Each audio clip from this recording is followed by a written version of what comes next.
on the correlation between socioeconomic conditions and child abuse. Wealth, access to education, parents' occupation, health, income, and housing are significant in avoiding any child abuse. Maltreatment occurs when caregivers or parents act or fail to act in a way that causes damage to their children's physical or emotional health. Child abuse can be deliberate, however, in most cases, it stems from negligence. Most studies confirm that adverse socioeconomic conditions are strongly associated with physical, emotional, and sexual abuse. For instance, Lefebvre et al. Found that children living in poor households face developmental, physical, and mental health, and academic disadvantages. Generally, child maltreatment remains a significant public health problem that requires social and healthcare interventions. Unfavorable socioeconomic conditions increase children's chance of experiencing victimization, academic difficulties, and developmental concerns. Thus, to decrease child abuse cases, governmental and social initiatives should effectively decrease the poverty level. Neglect arises when parents fail to meet the basic needs of children, paying them less attention than they require. The latter was determined as the most popular form of maltreatment in the U.S. According to statistics, more than 656,000 cases of child abuse occurred in 2019.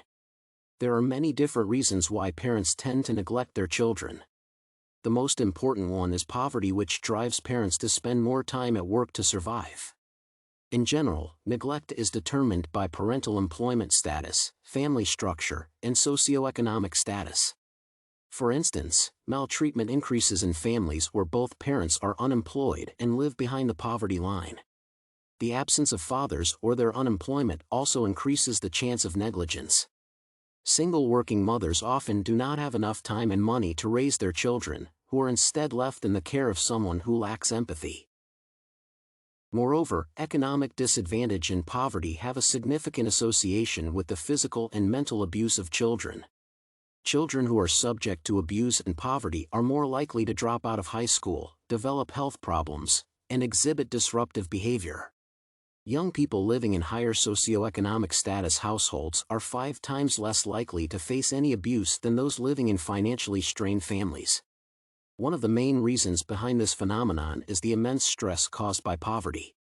It deteriorates parental mental health and changes their general behavior.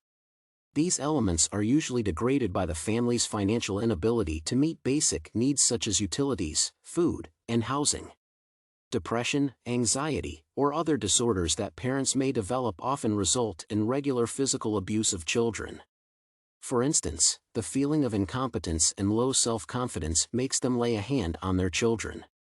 Poor parent-child relationships complicate already challenging situations in case of divorce or relationship turmoil.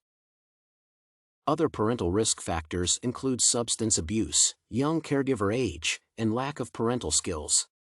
Representatives of vulnerable social groups usually early become parents. They are not ready to earn enough money for a living and do not have specific skills and experience caring for children.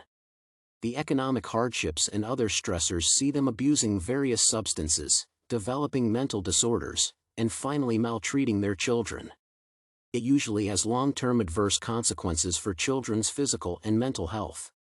Children living in low-income families and with inadequate parents are more likely to repeat the latter's behaviors and life mistakes. For instance, they are more likely to misuse substances or be involved in criminal. To conclude, socioeconomic conditions are essential in predicting and preventing child abuse. Adverse conditions such as poverty and low income tend to deteriorate existing relationship issues within the family and degenerate parents' mental health. Inability to meet basic needs, lack of parental skills, mental issues, and substance misuse usually lead to children's physical, emotional, and sexual abuse. In other words, adverse socioeconomic conditions play the role of abuse incentive. To decrease the likelihood of maltreatment, the government should provide child and family welfare support, increase the minimum wage, and reduce unemployment.